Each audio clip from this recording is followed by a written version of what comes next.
질의하겠습니다. 자, 질의하세요. 네, 경기 남양주병 김용민입니다. 법원행정처장님, 예, 내일 이재명 대표에 대한 상고심의 지금 이제 이재명 후보죠 저희 상고심의 내일 선고한다 이렇게 지금 언론 보도가 났습니다. 예. 네, 이게 보니까 그 대법원에서 해당 소부가 배당이 됐고 그날 갑자기 전원합의체 합의 회부돼서 굉장히 빠르게 지금 진행이 됐습니다. 이렇게 빠르게 선고하려고 하는 이유가 있어요?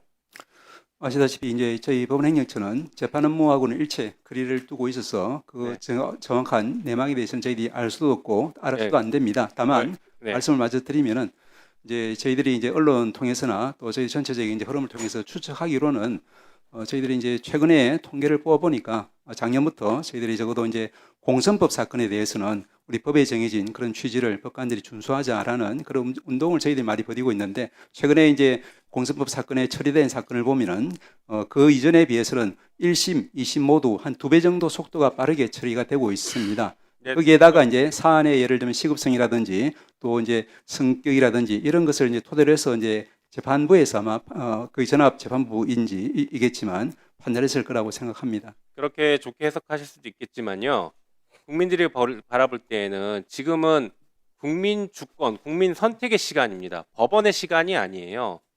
법치주의의 시간이 아니라 국민 주권의 시간이고 민주주의의 시간인데 대법원이 갑자기 확 끼어들어 버린 겁니다.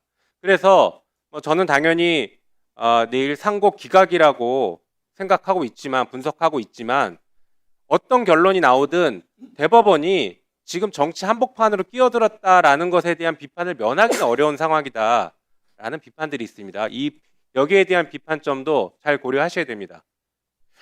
자, 그리고 2025년 3월 7일자 입법조사처의 이슈와 논점이라는 브리핑 자료 보셨는지 모르겠습니다. 대통령의 불소추 특권에 대해서 정한 것인데 이제 소개한 것인데 여기 보면은 해외 사례들이 좀 있습니다. 해외 사례 얘기하기 전에 대통령 불소추 특권 이거 왜 인정되는 겁니까?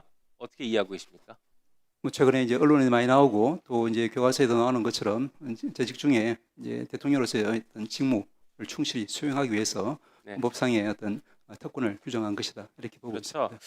네, 프랑스 헌법이나 중국, 대만이나 독일 연방기본법 이런 데들에서 보면은 해석상 혹은 헌법 개정 등을 통해서 대통령 재직 중에는 재판조차도 다 정지된다 이렇게 정리를 하고 있습니다. 그리고 우리 헌법학 교수인 성낙인 교수나 권영선 교수 같은 경우에도 교과서에서 재판을 받지 않는다라고 해서 이렇게까지 하시더라고요. 형사소송법 327조 1호에 따라서 재판권이 없기 때문에 공소 기각해야 된다.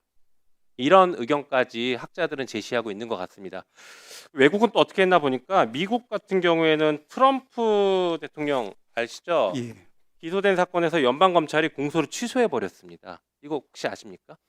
취소했다는 뉴스는 저도 언론을 통해서 들었습니다. 네, 그러니까 이렇게 조치를 취하는 게 방금 말씀하셨던 대통령이 원활하게 직무를 수행해라 그리고 상권 분립의 원칙을 고려하는 것들 이런 것들 때문에 이런 조치를 취한 것인데 아마 나중에 대선 이후에 만약에 이재명 후보가 대통령이 된다라고 하면 이런 문제가 법원 입장에서는 바로 직면하는 문제라고 생각합니다. 여기에 대한 철저한 검토와 판단 필요할 것 같습니다. 답변. 예, 저희들도 그 문제는 굉장히 이제 어려운 헌법적인 주제를 안고 있는 문제라고 생각하고 아마 이제 해당 사건 맡고 있는 모든 법관들이 그 헌법과 법률에 따라서 충실하게 재판할 것이라고 믿습니다. 네, 방금 말씀드렸던 것처럼 헌법학자들이 주장하는 것처럼 형사소송법 327조 1호를 적용해서 재판권이 없는 경우에 해당해서 공소기각해야 된다는 주장도 충분히 경청해야 된다고 생각합니다.